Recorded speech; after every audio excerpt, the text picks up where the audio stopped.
Okay, now this is going to seem very, very familiar to you because the section we're going into requires that we have to review a little bit of vocabulary. The title of the chapter, obviously we're in chapter 4, moving on. This chapter, I'm going to be mixing a couple different sections with it, other than just straight chapter 4, and we do, the 4 or 5 sections that are in it. I'll be mixing some stuff in as we go. It's not stuff that's outside the textbook, not like systems of equations or anything like that, but I'm going to be picking from other chapters. Like I think there's a little bit in chapter 5, a little bit in chapter 9. I'll be throwing in here, and I'll kind of warn you what sections they're from when we do it. The reason why is that if we're going to talk about triangles, we're going to talk about them all. I'm not just going to pick and choose pieces. We're going to actually go through like the majority of the stuff you need. And the reason why I love doing this chapter right now is to get you mentally prepared for ITBS testing, which is coming up in February, and MAPS testing, which I think is somewhere around then. It's usually in the same area of April timeframe. It's it's in that same span of months there. But this section is what most people really struggle at on the ITBS testing. They struggle with it with MAPS testing because there's so many different things we need to know. There's actually formulae that we need to know. So that's what we're going to be getting into. So we're introing triangles today. Now again, we've already talked about triangles. That's the good news. That's why I think this stuff is pretty straightforward and pretty easy today. But I'm going to throw a couple examples after we're through this slideshow, which I can click through pretty quick because you've already had it. We're going to get to a couple examples today, what I want to talk about. Now tomorrow we're going to be more hands-on. I'll have you doing little activities and kind of moving around the classroom and stuff. But today is kind of more or less kind of just an intro day, just a light, brief notes, no homework or anything like that. So, questions about what we're doing today? Perfect. Let's jump right into it. Let's review the polygons. Polygons is how we make a triangle. Remember, a polygon is composed of many angles. They're coplanar segments, so segments that are on the same plane. We connect them at the endpoints. They're connecting 2 or more segments. They're connecting at the endpoints, which we have a word for that. It's called a vertex. We'll see that here in a little bit down here. And then they can't be in straight lines with each other. They can't be collinear. So they have to have some flex in the road that makes the angles, right? The vertex, the points of intersections, those endpoints that I put in air quotes earlier. And then the sides, we call them edges or segments, wherever you want to call them. Okay, these are things we've talked about before. It's how you draw a triangle. You have to have straight segments, no curves. We will possibly tomorrow we'll talk about, possibly like going out of the realm of, Euclidean geometry, and we'll talk about some really weird stuff with this, which I would feel like it'd be a disservice if I didn't talk about it tomorrow with you. But this is what we're going to be using. Now, obviously with polygons, we can make a bunch of different shapes, not just triangles. And that's what we talked about, in the beginning of chapter 1, was when you take polygons and connect them, you can make a convex polygon. It's where, the actual segment, when you draw a line connecting points on the inside, the interior of the polygon, it cannot cross the outside, right? That's convex. So, and then concave, when you draw a line connecting the interior points, it crosses the outside of the figure. So here's the idea. This is convex. No matter what dots I pick in here, when I draw a line connecting, there's no way it's crossing the outside. This is concave. And this is a pentagon. It's a 5-sided figure. Okay, when I draw 2 dots on the inside and I draw a line connecting them, do you see how that dashed line crossed the outside? If you can put a line in such a way that it does that, it's automatically concave. I think the common sense way we described it back in chapter 1 has a cave, like a mouth, a dent, cavity. That's the best way to think of it, right? That's concave versus convex. Now, obviously, if we're talking about triangles, is there any way we can draw a triangle like this? No. There's no way. There's no way you can draw a concave picture that's a triangle. The minimum size for a concave, the minimum is a quad, 4-sided figure. I think I did the Star Trek symbol back way back. Okay, questions with convex versus concave. So obviously we're going to be messing with convex pictures because we're dealing with triangles in this chapter. Now there's going to be some weird pictures coming up that I'm going to be mixing, like I'll connect triangles together. That's how you make your other shapes. But that's kind of the idea. Now obviously there's a ton of different types of polygons, not just triangles, right? Ignore that. Triangles are the first category, right? 3-sided. That's a triangle, more or less. We have quads, which are 4-sided, pentagons, which are 5, hexagons, which are 6, heptagon or septagon is 7, octagon is 8, ninegon or nonagon is 9, decagon is 10, hendecagon or 11gon, and then dodecagon is 12. And then obviously after that we just call them 13gon, 14gon, 15gon. But these are the names. Obviously, throughout the chapters, we're going to be branching off. Like chapter 4 is all about triangles. A little bit of chapter 5 is about triangles, but then they start working into the quads. And I think we jump to chapter 8 at that point. I skip a few chapters when we come back to the quads. And then we'll eventually, we might come back because we'll start talking about volume and area again. We've already talked about that, but we'll get back into that because that's something that we do need to know before you leave my classroom. You know, what is volume, what is area? It'd be a disservice if you can't remember it. We'll talk about that eventually. It'll be kind of like our last couple chapters. Now, obviously, in this chapter, we're talking about triangles, so you got to be very, very familiar with this shape, and we're going to be seeing all the different types and what we can do with them. Okay. All right. Now, number of sides on a triangle. How many sides do you think there is? 3. 3. Because tri means 3, literally. Tricycle means 3. Right? 3-sided, 3 vertices. Okay, that's a triangle. Vertices are the corners. That's where the angles sit. And then the edges or sides or the lengths.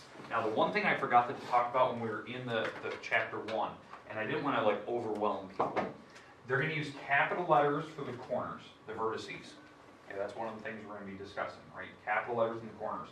Lowercase letters for the edges, the walls. That's just something that in geometry, we signify what a wall length is by a lowercase letter. Now, obviously, if we talk about, if we say AC, with a bar, that means the actual drawing of it. If you leave the bar off, that means the length. Well, what's the length of AC? Yeah, little b, right? Does that make sense? So, little b is the length, and when you leave the bar off, that means the length as well. So these are actually the same thing to me. Just be careful if you're using capital letters versus lowercase. Capital letters meaning angles. Now, if we say an angle, this angle up here, let's say, since this is an easy picture, you can't just use one letter.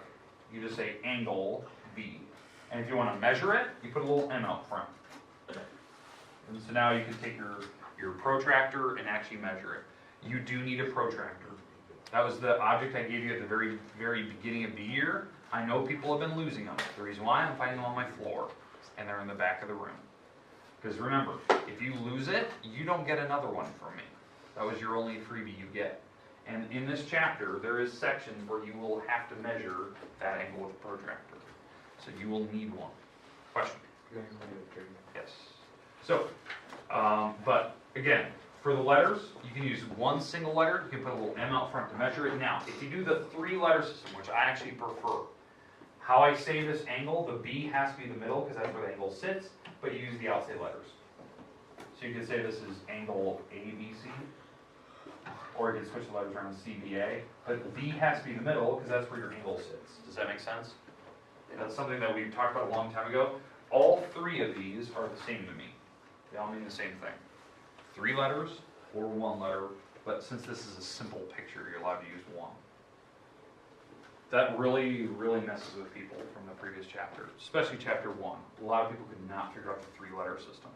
They were putting letters every which way.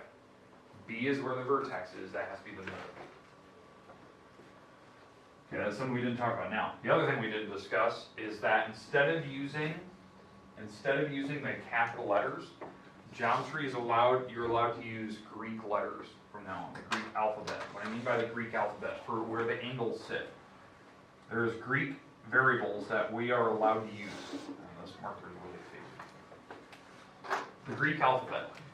Obviously the first one, most common, is theta. Okay, again, how you say that or spell it, it's called theta, right? Then we have beta, which is a B with a really long tail. You have alpha, gamma, you have phi or phi, however you want to say it. These are the Greek terms that we use for angles. Now, obviously, most people look at that and they're like, oh, that's a sorority or a frat house, right? Yeah, because these things in Greek have a certain definition, right? Like, for instance, alpha and omega mean beginning and ending. Delta means to change. But when you string three of them together, there's a mantra. So like I know like one of the fraternities in Iowa State, they're called the Deltas. It's Delta, Delta, Delta, which their mantra is like they want to change everything. They want to change the world. Okay, that's their mantra because that's the definition of what these symbols mean. And that's what they do. They string three of them together, and that's their kind of their theme, right? But the idea is that what we use them for geometry is angles. So this symbol means it's like a variable. It's like an X or a Y for what you had in algebra class. But we use them for angles in the corners. So they could put a theta here. They could put a beta down here. And they just mean, whatever that angle is. It's an unknown. Okay, we're good with Greek letters. We're more comfortable with those now. I know up till this point, I don't think we've ever had to deal with it as of right now. But it is coming just because we will be finding angles. Question? What are the other three called?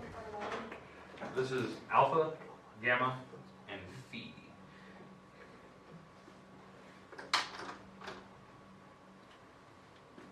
Have you ever seen Grown Ups 2? Grown-ups too, yeah. That's Beta's one of like the frats or whatever, and that just reminded me. So, yep. But like their 8-minute long handshake. I actually do like those movies. We won't talk about it now. All right. It's about Okay. So, polygons. We're talking about the triangle itself now. There's two different ways we talk about triangles. To just kind of refresh your memory again, we've already had this slide. We talked about them by their side lengths and by their angle measure. Now, obviously, this part is super difficult if you don't have a protractor. This part is difficult if you don't have a ruler or a straight edge to go off. Okay. But again, we can kind of just mentally make little notes, and we're going to talk about that tomorrow. That's going to be kind of our thing. But today is to get the vocabulary. Because some of you have already seen these words. Well, obviously everyone has because they've already been on the slide. But some of you have seen these words in like elementary or junior high. Some of you haven't. So I want to make sure we go through it one more time before we get kind of deep into the chapter because we're going to use these. Now remember, when we talk about triangles, we name them. You actually use one of each of these. So you pick one of the words for side lengths, you pick one of the words for angle measure, and that's the name of the triangle. So we'll go through this. So one way to name a triangle is by its side lengths, right? So there's three words: scalene, isosceles, and equilateral. Those are the three words. You have to pick one of them. Now, again, let's go through the words. And again, you need to make note in your notes because for some reason on the Chapter 1 test, these two words messed with people. They couldn't get the vocabulary right. Seriously, write them down. Write them down 3 or 4 times so you remember it. Scalene means all the walls are different. All 3 walls, they're all different lengths. You can measure it. You can put them on paper and make little marks on a piece of paper and see if they're all the same. Okay? Isosceles, 2 walls are exactly the same. I always spell that word wrong. I always forget. I just forget that second S.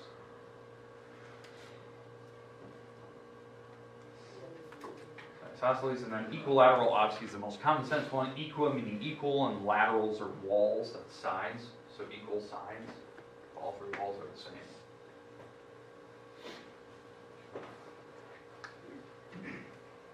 Okay, so again, when you look at a triangle and you measure the walls with a ruler, straight edge, or you just make the common sense thing where you make little marks on a paper and see if they're all matching, you have to pick one of these words. So a triangle has to be one of these 3. Typically, obviously, when we're looking at triangles in the book, probably they're scaling. There's a rare case, it could be the other 2, and those would come up later, and we'll start showing you properties like how do you know it's equilateral? How do you know it's isosceles? There's little things that prove it. Okay, questions about those 3 words? Okay, next. The last thing is the angle measures. So you have acute, right, and obtuse. These are the last 3, so I'll let you write these down. We'll talk about them here in a second. So these are the last 3 words how you classify a triangle. So there's 6 words you can use. Technically, there is a 7th.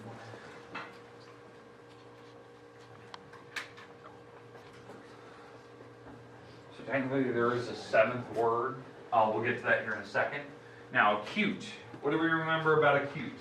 Less than 90. Under 90. every angle is less than 90. I heard somebody say less than 180, it's true, but it's less than 90 more specifically. All angles are less than 90. So again, if you had a protractor, I would measure each angle to see what they are. They don't even have to be the same. They could be, I don't care. As long as they're all less than 90. Now again, how I would do this, like how I would measure this, with a ruler it's obvious, just put the ruler down and measure, but a protractor seems to confuse people. Because again, I can turn the protractor, right? So I just make sure the vertex is lined up, that's my little arrow. For you guys, you have a little dot. You line up 0, and then you just count up. So this is, you know, from here to here, you can actually see the wall. Okay, so it's going 0, 10, 20, 30, 40, 50, 60, about 65 degrees. So this angle right here is 65. And then I would go to the next one. Well, I would just turn my protractor to line up 0. So I line up the dot, line up 0, so it matches up correctly. So there's 0, and then count up 0, 10, 20, 30, 40, 50, 60, 75, so that's 75 degrees.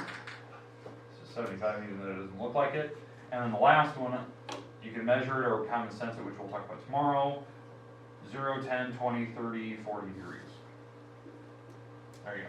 So they're obviously all less than 90. I could tell you that by just looking at it. So that's why it's acute. Now, obviously if we say it's acute, then you have to pick one of the other words we just talked about a little bit ago. So this is an acute triangle, but it also could be isosceles, equilateral, or scalene. It's one of them. It's one of those other three. And we'll discuss tomorrow, common sense, how do you know which one it is? So that's one of our properties we'll talk about. Okay, now a right triangle obviously has a right angle in it. One right angle. It's a right triangle. And then obtuse obviously has an angle that is obtuse, bigger than 90. And you can see that. In fact, if I were to measure this, line up 0, line up the vertex, was that 135? Because you can count up from 0 all the way up to 90, 10, 20, 30, 35, 36-ish. I lined up, it's 135. It's 135 degree angle right there. It's huge. You can see it. Most people cannot see obtuse unless you turn it like that. Like if I turn the picture, for some reason people think it's a cube. Because it's when the angle's at the top, it's hardest to see. Like this, let me draw. For some reason, that is hard for people to understand that is obtuse.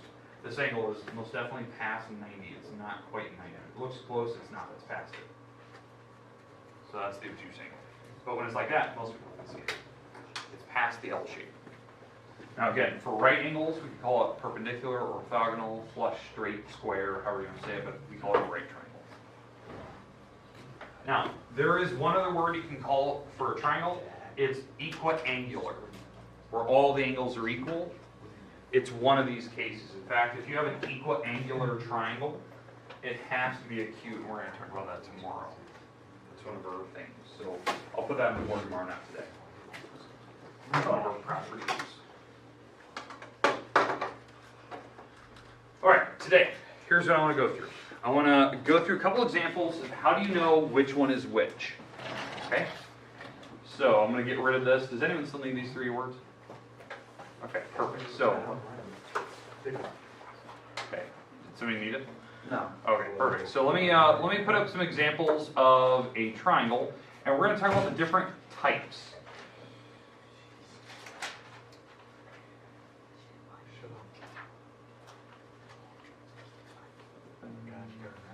Perfect. Okay, here we go. All right, ignore this one. I'll get to this one here in a minute. Let's go down to the end. All right, perfect. All right, so kind of work our way back through these pictures. All right, so there's many different triangles here. If you kind of look at it, there's what? 1, 2, 3 different triangles here. The book will give you pictures like this. Now I'm going to go through a couple different ones here in a second. And they're going to, off to the side, what they're eventually going to do is ask you, what classification of triangle are you looking at?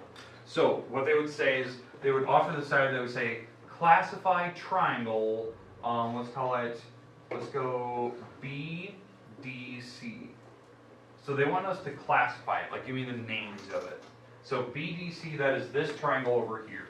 Now how I know that, they give me the 3 letters in the corners. Okay, so say it. It's a right angle. Yeah, it's a right triangle. So it's got a right angle, so it's a right triangle.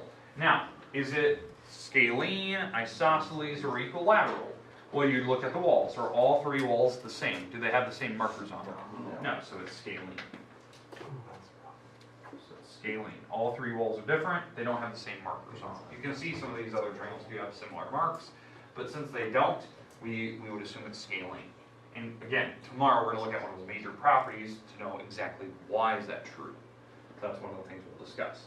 But that's what they're going to have you do. Now, if I picked a different triangle, because that was obviously BEC, that was that one over there, but what if I picked EBC? Triangle EBC. So now this is a bigger triangle, right? So now we're kind of mixing two of them together. So let me highlight EBC now.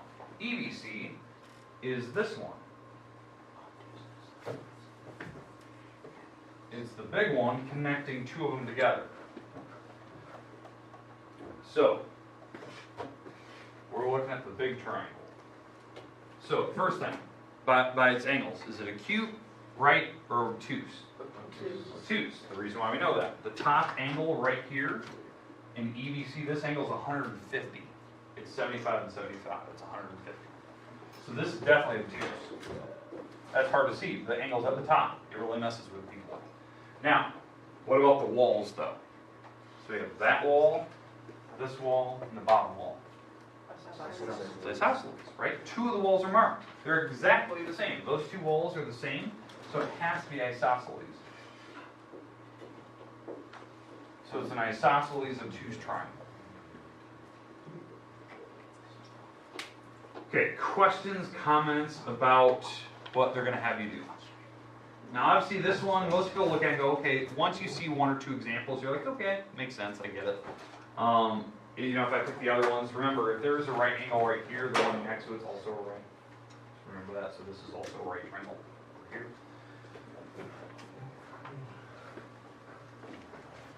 All right, now, let's get to these other pictures, what I want you to see. Now, these are directly out of your textbook. Because I think it's kind of nice to get to see some of your homework problems before you start.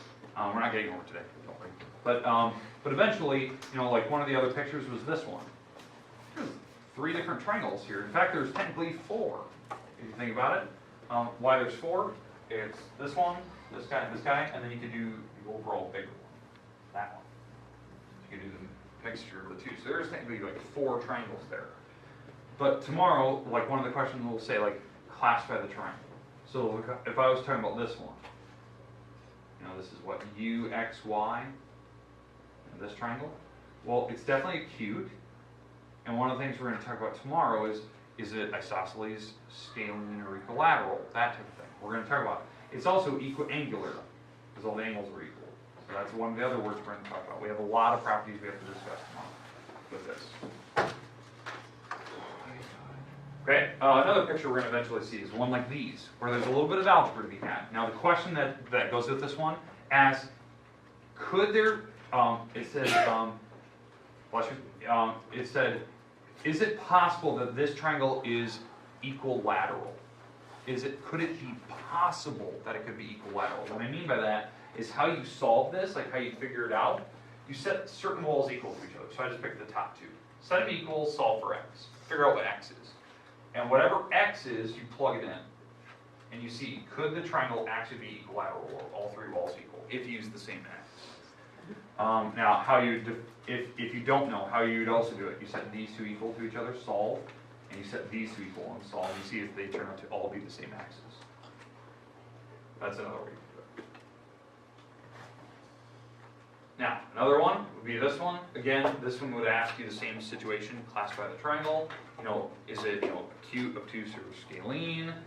Or acute, obtuse, right, sorry. And then is it scalene, isosceles, or equilateral?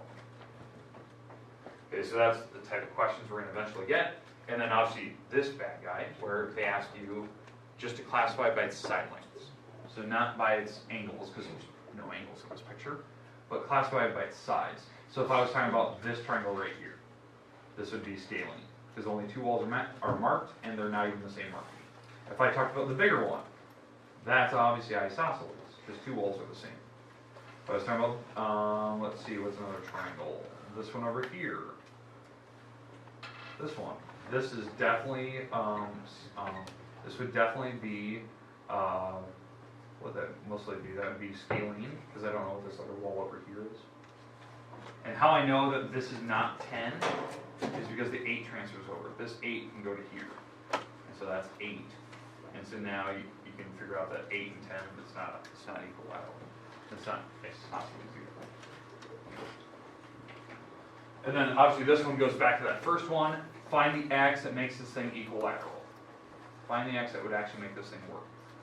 That it would make each of these walls be equal. So how I do it, set these two equals solve, set these two equals solve, set these two equals solve, and see if they're all the same number. Which they should be. Okay, questions with what we're going to be eventually going into. Now obviously tomorrow, triangles is our big topic, and obviously we need to start talking about some of the properties that are involved. There's a couple different theorems we're going to talk about, and we're going to be doing a little hands-on activity where we move around the room a little bit. So it'll be kind of a different setup tomorrow. I don't know if we might have a visitor tomorrow. I think one of the teachers said they want to come in and watch that. So I don't know if they'll be in your class or a later section, but I know at one point somebody's going to be coming in tomorrow. So just kind of fair warning. Okay, testing today.